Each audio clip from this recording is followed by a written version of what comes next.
in continuation of the already begun topic devoted to the analysis of the musical opuses, let us turn to the psalm of Nisi Dominus by Antonio Vivaldi, thus continuing the analysis of his works as it was done with his opus Extravaganza.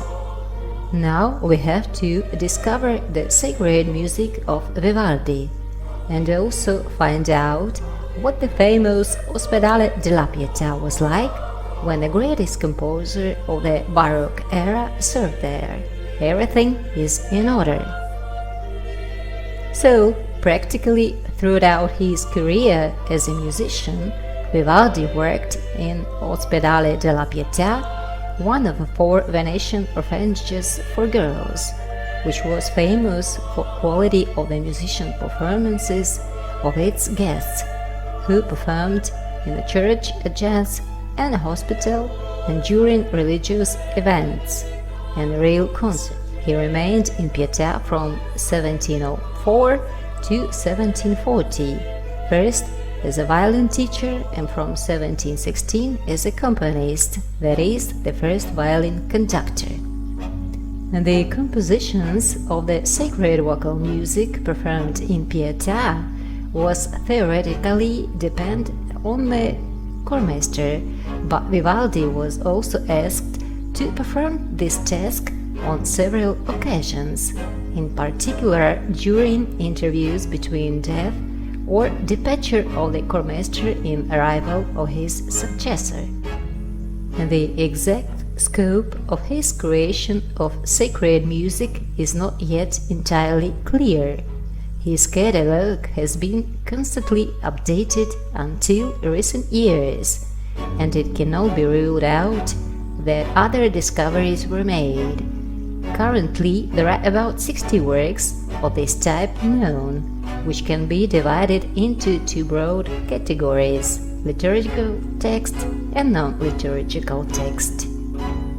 Among the former are the complete Mass, probably controversial, some parts of Mass, 1 Kyrie to Glorious, etc., 18 Psalms, 5 versions of the Magnificat closely related to each other, 8 of which include hymns, antiphons and chants.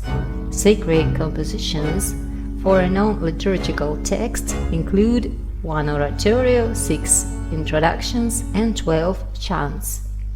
This Motet to a non-liturgical text has undergone many radical transformations over the centuries, and in the 18th century it was a work for a solo singer with instrumental accompaniment, sensual accompaniment. Let's listen to a small fragment of this masterpiece by Vivaldi.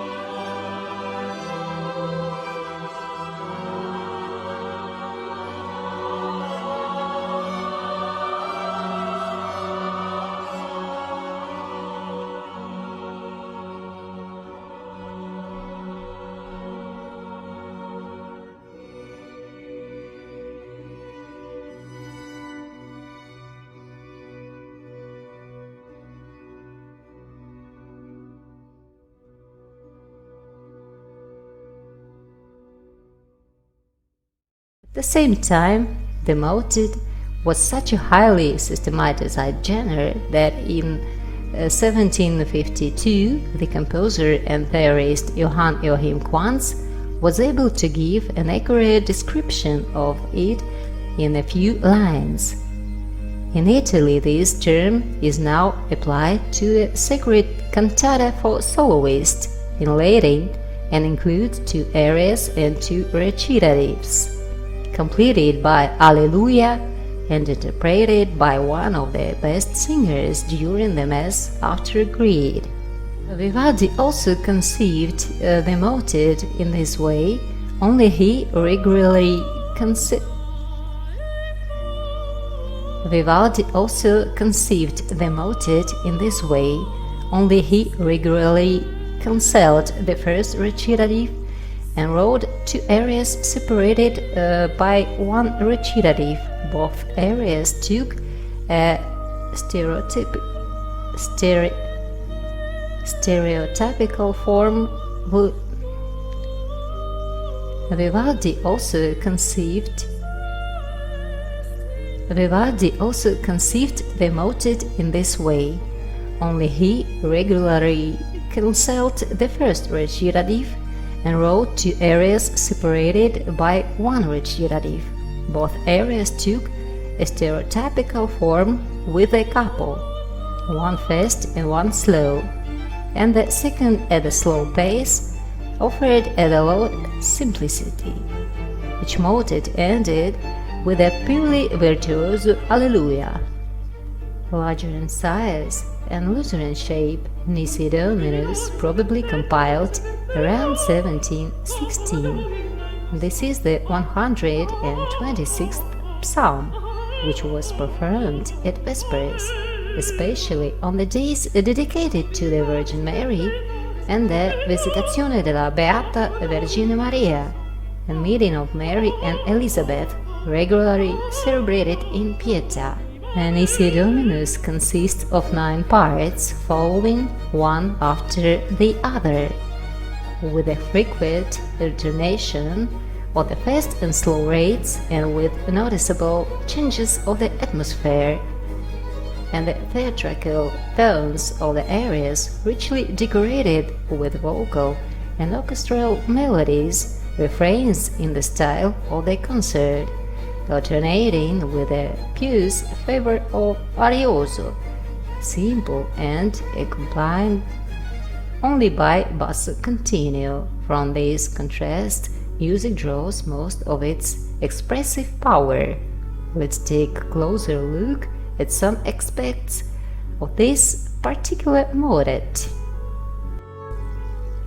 In the initial allegro in G minor, a wide orchestral chorus, Vivaldi introduces the viola, which has a melodically flowing but rhythmically marked theme. The orchestra and voice are then mixed in a concert style. Largo's airy style follows in the light key of F major, the melody of which unfolds the inexorable flow of basso continuo. In Surgite, Vivaldi plays on alternating opposing moments. The orchestra makes an impressive performance, painting in a captivating rising scale presto.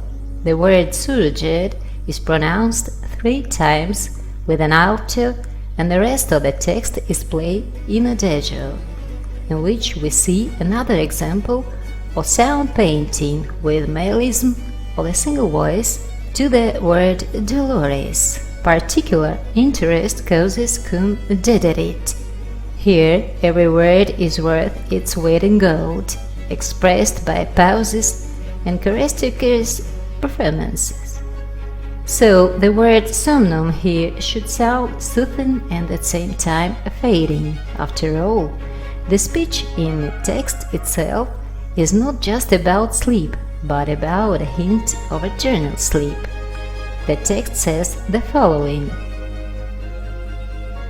Let's hear how it should sound if performed correctly.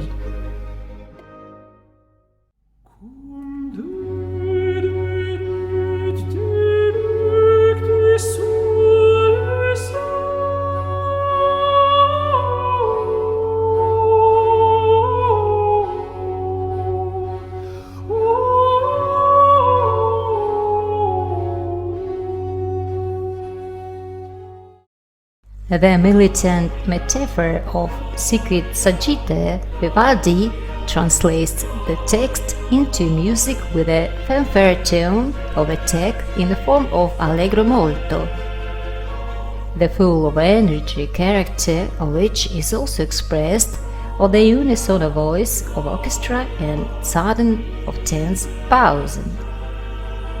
In Beatus Vir, the belligerent tones are already disappearing, and leave room for the inner piece of the arioso andante, in which the text is interpreted in a symbolic manner of great simplicity.